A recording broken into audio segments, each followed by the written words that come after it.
Hey there, Lauren Kramer of More Miles Run Coaching, and I wanted to just talk real quick about training in the heat. I think it's really important that runners understand the different demands and stresses on their body when you are training in the heat versus cold or more mild temperatures. It's very different, and we do have to adjust both your expectations and the way that you are training through the hottest of the summer months. So, the first thing I think it's important to know is that your pacing is going to slow down on the hottest and the most humid days. And that's not because you're losing fitness. It's because your body is actually working a lot harder to cool itself down than it needs to work in order to heat itself up in cold weather or mild temperatures. So when you go out for a run, as soon as your muscles start to work, they are pumping, they are generating heat. That's a great thing when it's cold outside. It allows you to run all winter long and be reasonably comfortable. But when the external environment is already warm and is already putting heat on your body, and then your body's generating more heat from within, your body has to work really hard to cool itself down. Letting your body temperature get too high is dangerous. Your body won't let you do that. It's going to shut itself down before that. So it has to do a lot of work in order to stay cool. One of the things that it does to do that is it is bringing more of your blood flow toward the surface of your skin so that heat can be released from your circulatory system through by bringing it close to your skin, coming the heat being released through your skin. What that means is that you have less sufficient blood flow to your muscles. You're getting a little bit less oxygen, a little bit less nutrient delivery in order to bring your blood flow to the surface to cool.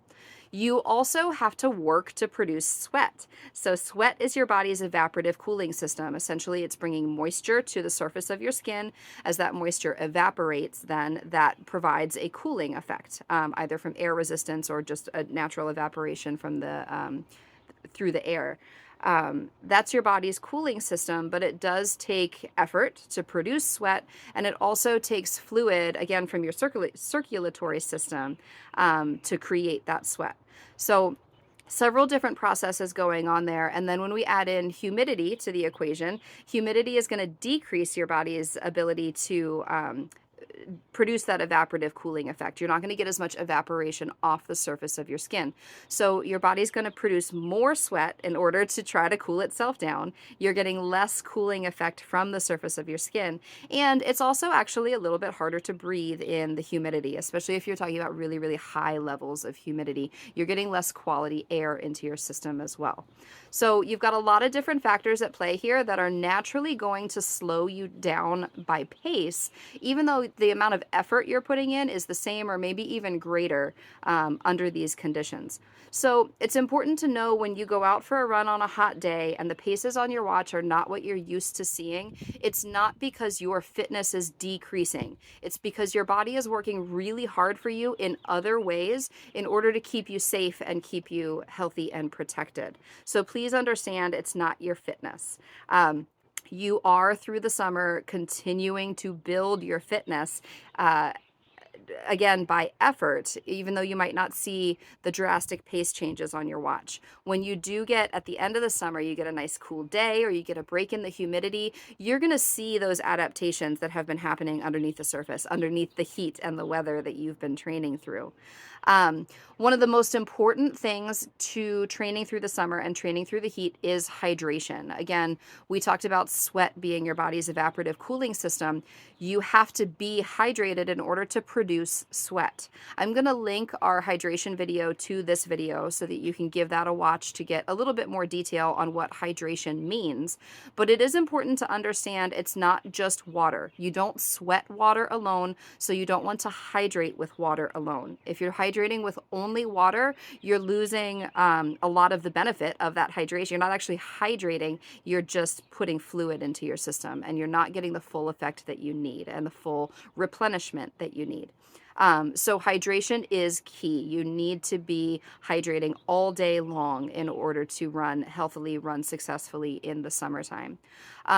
It's also important that you're choosing the right time of day. Running in the middle of the day on the hottest days of the year is going to be a sufferfest. Some days it's even dangerous. Even if you're not a morning person, In the warm months, morning is the best time to run because it's the coolest part of the day. Unless you're running, in the middle of the night when the sun has already set and the heat that's been put on the ground has already released. So it's either in the dark at the end of the day, or early in the morning is your best bet. The later in the day that you go, temperatures are going to rise, and even in the evening, if that's the only time that you can run, you want to go as late as you can so the sun is as low in the sky as it can be. That UV radiation also plays an effect on your body and on your performance. So as early in the day as possible. When the sun is up, make sure you're looking for shade. If you can find tree cover, that's fantastic.